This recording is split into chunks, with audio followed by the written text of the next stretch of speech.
specifically with him, but bringing it back a little bit and just talking about the way we recruit and the beauty of what we do and the positives of Coach Ferentz being here for so long. We're not worried about those offers. We're not really worried about the stars or the rankings or who you're collecting or getting interest from. There's much more that goes into the evaluation process for us, and that's the intangibles. And he is specifically talking about Geno.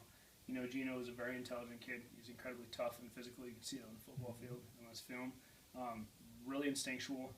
When you get a chance to really sit down and talk with the kid and the family and the coach, you start to see that a lot of the characteristics that we tend to look for in guys that are successful here, he had those.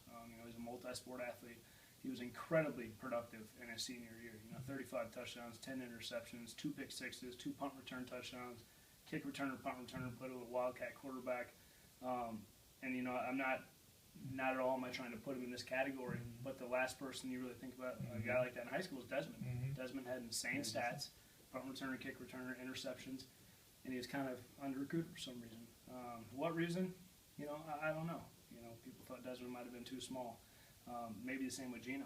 I can tell you he's not small. He's actually a pretty big kid. So, maybe it was dumb luck that we stumbled into him, and we were the ones to get him, but we're extremely happy.